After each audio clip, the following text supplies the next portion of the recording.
Muy buenas, vamos con el examen de junio de 2022, primera semana, contabilidad financiera superior.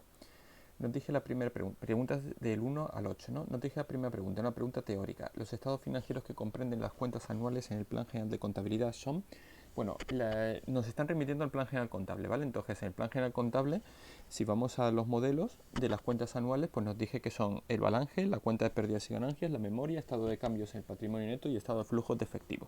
No hay más, ¿vale?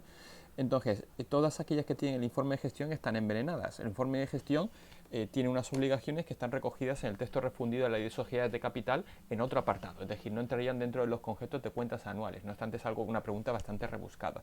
Entonces, como las tres primeras tienen informe de gestión, pondríamos como respuesta correcta la D. No obstante, insisto, es una pregunta teórica bastante rebuscada. Segunda pregunta. Bueno, nos presentan un caso práctico que va a servir de respuesta a estas dos preguntas, ¿no? Una determinada sociedad anónima facilita la siguiente información a 31 de diciembre del X5, ¿no? Nos presenta un balance y dije que en Junta General de Accionistas celebrada en el X6, dicha sociedad acuerda una ampliación de capital, emitiendo 1000 acciones de valor nominal de 2 unidades monetarias cada una. Primera pregunta. Si la ampliación de capital no es con derecho preferente de suscripción, se emitirá cada una de las nuevas acciones por un importe, incluida la prima de emisión, que permita que no descienda el valor teórico de las acciones de la sociedad. ¿Vale? Entonces, ¿eso qué significa? Que no solo las voy a emitir a la par, sino que tengo que exigirles a los nuevos accionistas un extra de dinero para que al final el valor teórico de la sociedad no cambie. Entonces, lo primero que tenemos que hacer, por tanto, ¿qué es? Calcular el valor teórico de la sociedad. ¿Y cuánto va a ser el valor teórico de esta sociedad? Pues va a ser igual al patrimonio neto dividido entre el número de acciones viejas, ¿no? ¿Vale? Antes de la ampliación. Patrimonio neto. Tenemos 4.000 más 800 más 30.200. ¿Vale? Pero luego el resto ya es pasivo no corriente y pasivo corriente. Y luego, por otra parte, número de acciones, pues nos dicen que hay 2.000. Entonces, hacemos esta operación, 400 más 800, perdón, 4.000 más 800 más 30.200 entre 2.000. Y eso me sale 17,5. Es decir, yo el valor teórico de las acciones es de 17,5 euros por acción. Entonces yo tengo que emitir las acciones a ese precio, 17,5. Como tienen 2 euros de valor nominal, me dije el enunciado, eso significa que la prima de emisión será de 15,5. Yo emitiendo las acciones con estas características, conseguiría que aunque no tengan derecho preferente de suscripción, los viejos accionistas no se vean perjudicados, ¿no? Ahora bien, el enunciado me dije por un importe ya incluida la prima de emisión, es decir, un todo, ¿no? Es decir, 17,5. Por tanto, la respuesta correcta en este caso sería la B. 3. Caso práctico 1. Si la ampliación de capital es con derecho de suscripción preferente emitiendo las nuevas acciones a la par, el importe del valor teórico del derecho de suscripción preferente sería en unidades monetarias y trabajar con los dos primeros decimales sin redondear. Muy bien, entonces tengo que pasar a trabajar con el valor teórico. Entonces, si nos fijamos, ¿en qué consiste la ampliación de capital? Se emiten 1000 acciones de valor nominal 2 euros. Mismo valor nominal, de partida teníamos 2000, ¿vale? ¿Eso qué significa? Que se está emitiendo una nueva por dos antiguas, ¿vale? Dos acciones antiguas que valen 17,5 cada una de ellas. Y eso me va a dar derecho a una nueva que, si nos fijamos, ¿por cuánto se va a emitir? Por 2 de nominal. Y en este caso me han dicho que es a la par, ¿no? Por importe, emitiendo a la par, efectivamente. 2 por el 100%, ¿no? ¿Vale? Entonces, ¿esto qué significa? Significa que yo en total tendría 3 acciones, para lo cual voy a desembolsar las 35 que me van a costar las viejas y 2 euros que me cuestan las nuevas, ¿no? Por 30, me supone que 3 acciones van a tener un valor de 37, lo que significa que el valor teórico ex post, después de la ampliación, va a ser de 12,33.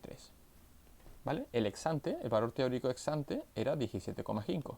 Entonces la diferencia es el coste del derecho, el valor teórico del derecho preferente de suscripción, 5,17. ¿Vale? Si vamos a las soluciones, vemos que la respuesta correcta es la B. Bueno, era 5,16,6666 periódico, ¿no? Entonces, respuesta correcta, justo la B, ¿no? Que me dicen que es 5,16. Siguiente pregunta. Pregunta 4. Una sociedad anónima tiene la siguiente composición de acciones emitidas, ¿no? Y nos presentan 3 tipos de acciones. acciones ordinarias totalmente desembolsadas en efectivo, acciones sin voto desembolsadas al 40% en efectivo y consideradas íntegramente pasivo financiero, y acciones rescatables totalmente desembolsadas en efectivo cuyo plazo de amortización es de 18 meses, pero que están consideradas íntegramente pasivo financiero. Entonces, ya me lo está diciendo el enunciado, el tratamiento contable que tiene cada cosa, no tengo yo que estar pensando nada. Es decir, ¿qué es patrimonio neto? Pues únicamente las ordinarias, porque las otras dos ya nos dicen que son pasivo financiero, ¿no? Entonces son 400 acciones por 4 por el 132%.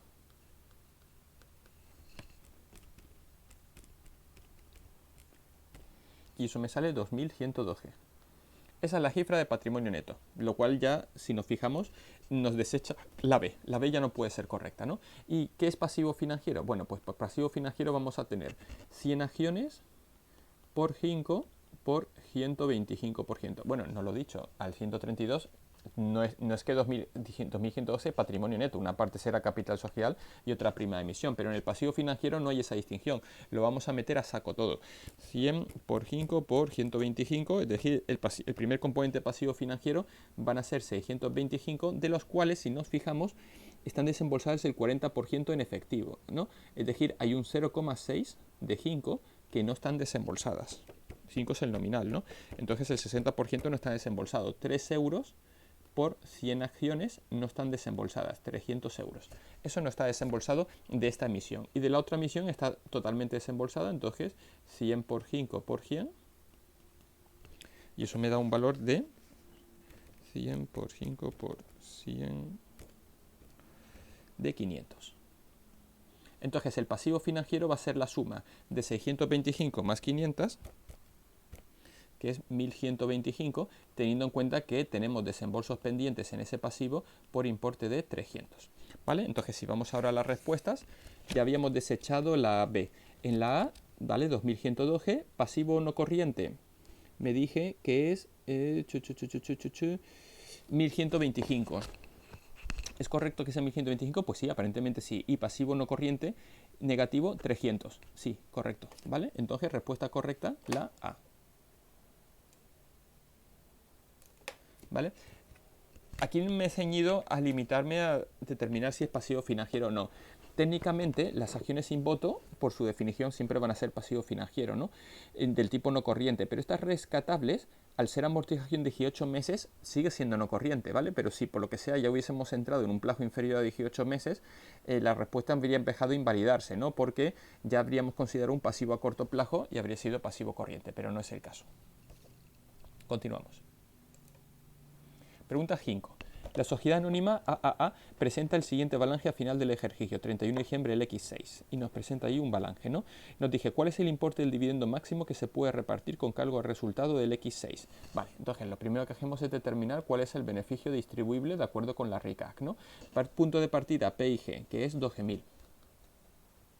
A esto le tenemos que añadir los ajustes positivos, que ya vemos que no hay ninguno, ¿no?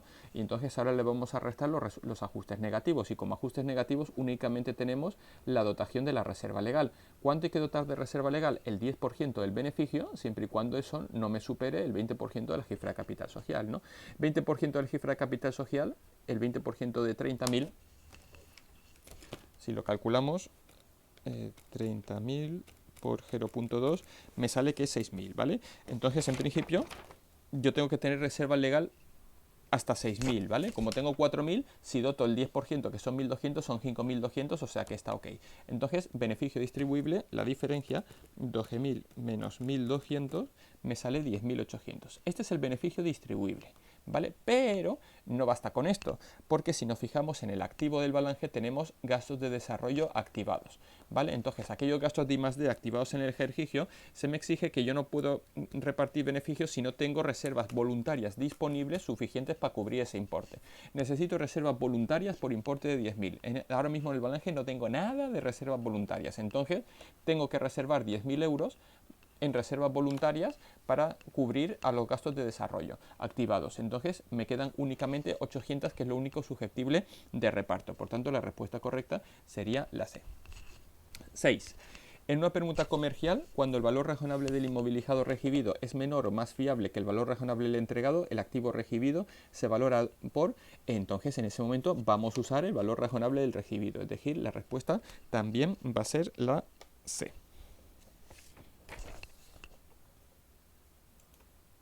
Siguiente pregunta, preguntas 7 y 8, que están relacionadas con el caso práctico 2. Nos dice, una sociedad facilita los siguientes datos correspondientes al ejercicio 2000, X0.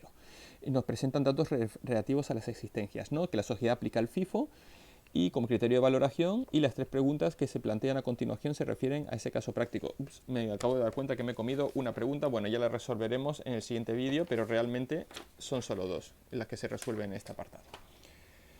O sea, hay otra, pero que no es estrictamente necesaria con este enunciado, ¿no?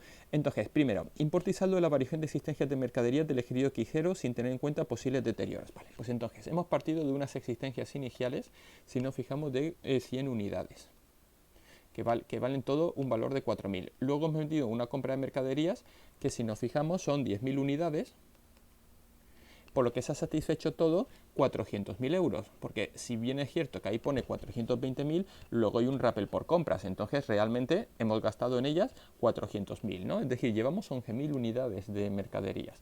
Y ahora nos dicen que se han vendido 10.050, pero luego he vuelto a recibir 25, ¿no? Porque tengo devoluciones de venta. Entonces, ¿cuántas he vendido realmente? Únicamente 10.025. Porque ya digo, 25 me han vuelto, ¿no? Entonces no las puedo considerar. ¿Vale? Entonces, ¿de dónde han salido estas 10.025? Pues como vamos por FIFO, ya hemos quemado la totalidad de las existencias iniciales y por tanto solo me van a quedar los residuales. ¿Cuántas unidades me quedan? Yo tenía 10.100 de partida, he vendido 10.025, me quedan 75 unidades en el almacén. ¿Y a cuál pertenecen estas unidades? A esta última compra de mercaderías, ¿no? Entonces, ¿por cuánto se han adquirido esas unidades? Pues 400.000 entre 10.000 me sale a 40 euros la unidad. Entonces va a ser 75 por 40 la valoración de las existencias iniciales de acuerdo con el criterio FIFO. Es decir, las existencias iniciales tienen un valor de 3.000. Pero atención con la pregunta 7, porque la pregunta 7 lo que nos está diciendo no es eso exactamente. La pregunta 7 nos dice el importe y saldo de la variación de existencias de mercaderías del ejercicio X0. Es decir, yo esa cuenta, variación de existencias, lo primero que hago es cargarme las existencias iniciales por un valor de 4.000. Y una vez que me las he cargado, doto las existencias finales contra variación de existencias por el valor de 3.000. Este es el juego de asientos que tengo que hacer, ¿no? Entonces, si nos fijamos, automáticamente yo ahora hago el libro mayor de la cuenta variación de existencias y he hecho una anotación aquí en el debe de 4.000, pero una anotación en el haber de 3.000, con lo que la cuenta variación de existencias tiene un saldo deudor de 1.000. ¿Ok? Entonces, ¿eso qué significa? Que en la pregunta 7 la respuesta correcta es la C, saldo deudor de 1.000. Parecía si uno se lo lee deprisa, bueno, al menos a mí me ha pasado cuando lo he ido a resolver, ¿no? Parece que la respuesta correcta es la A, ¿no? Porque parece que están viendo las existencias finales, ¿no? Entonces te vas a tiro hecho y sin embargo nos estaban preguntando el saldo de variación de existencias, ¿no? Y segunda parte de la pregunta, valor neto realizable a las existencias finales de mercaderías es 2.800, ¿no? Al cierre del X0, entonces se debe registrar un deterioro por importe de, vale, se deberá registrar, bueno, pues me dije que valen 2.800 y sin embargo para mí las tengo en la contabilidad por 3.000, ¿no? Entonces, ¿qué voy a hacer? Voy a registrar automáticamente un deterioro por importe de 200, con lo que la respuesta correcta de esta pregunta 8 sería la A. Saludos.